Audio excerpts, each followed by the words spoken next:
Have you ever wanted to peek behind the curtain and see how your computer actually works its magic? Well, today we're doing just that.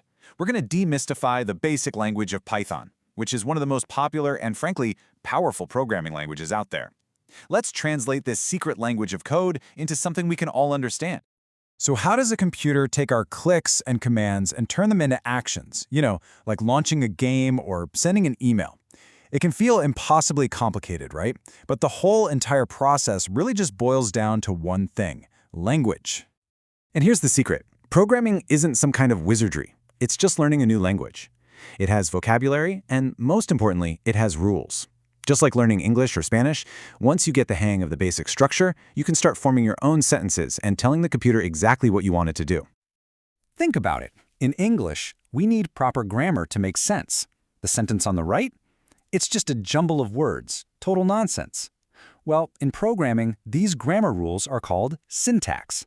If you get the syntax wrong, Python just won't understand you, and it'll give you an error. But don't worry, those errors aren't failures, they're just the computer's way of asking, hey, can you clarify that for me? Okay, so every language needs nouns, right? The things we talk about. In Python, our nouns are data. This is the raw information, the numbers, the text, the facts that our program is going to work with. It's the very stuff our code is made of. Now, to keep all this information organized, Python sorts data into categories called data types. You can think of it like sorting mail into different boxes. Every single value, every piece of information has a specific type, and that type tells Python what kind of data it is and, crucially, what we can do with it. Let's look at three of the most common types you'll see. We've got integers, those are your good old whole numbers. Then we have floats, which are any numbers with a decimal point. So get this, the number 42 is an integer, but 42.0 is a float. That tiny distinction actually matters a lot to the computer.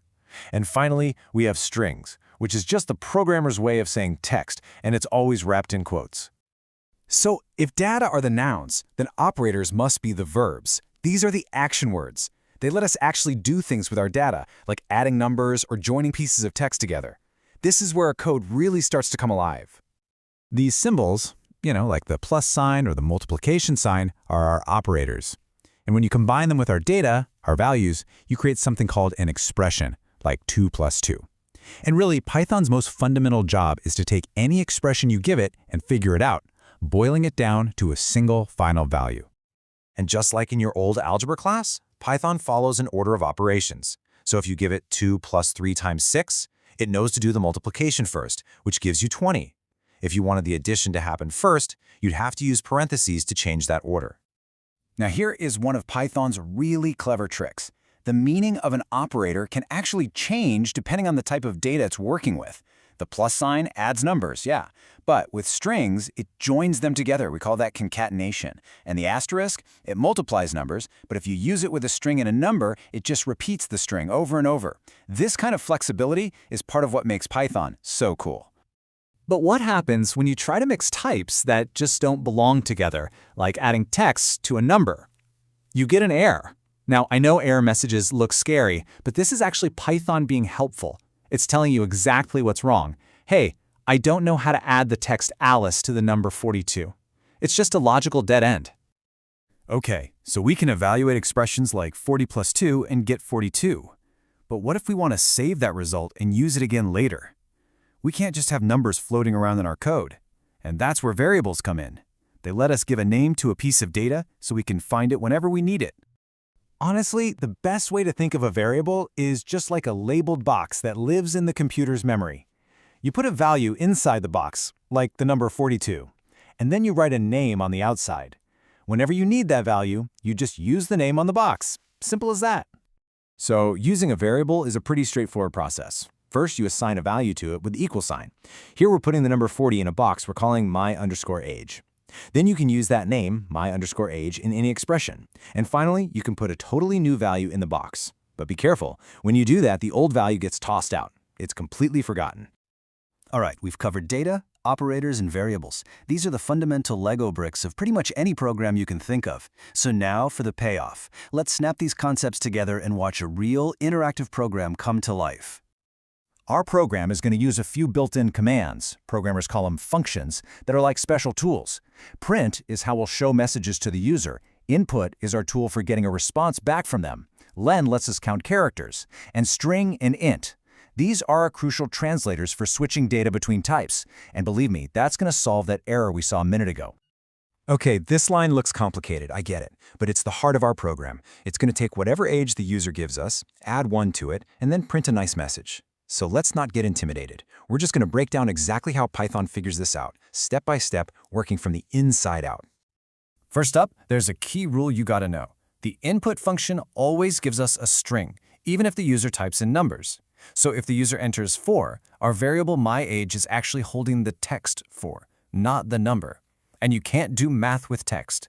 So we use int to explicitly convert that string 4 into the integer 4. Now we can do math. Now that we have a real number, this step is super easy. Python sees the expression 4 plus 1, does the addition, and gets the integer result, 5. Simple, right? Okay, now we have to combine our result with the rest of our message. But remember our rule. We can't just add a number to a string. Python wouldn't know what to do. So we use our other translator function, string, to turn the number 5 back into the string 5. And for the final step, now that everything is a string, Python can do that concatenation thing we talked about. It joins you will be with our new string 5 and then with in a year to create one complete final string. And that is what finally gets sent to the print function to be displayed. See? By breaking it down, you've just seen exactly how a computer executes a line of code. So far, our program runs on a straight line. It does the exact same thing every single time. But what if we want our code to be smarter? What if we want it to adapt, to react differently based on the information it gets? To make decisions, computers use a system that is almost laughably simple. It's all based on a special data type called a Boolean. A Boolean value can only ever be one of two things, true or false. That's it. It's the binary yes or no foundation for all logic in programming. We get these true or false values by asking the computer questions using comparison operators. We can check if my age is equal to 29, or not equal to 30, or greater than 18. Each one of these is an expression that Python boils down to a simple true or false answer. And this brings us to the big final question. We've just given our program the ability to tell the difference between what's true and what's false. The next step, and this is the key to unlocking truly intelligent programs, is teaching it how to use that knowledge to choose what to do next. How do we make it follow one path if something is true, but a completely different one if it's false? Well, that is where the real power begins.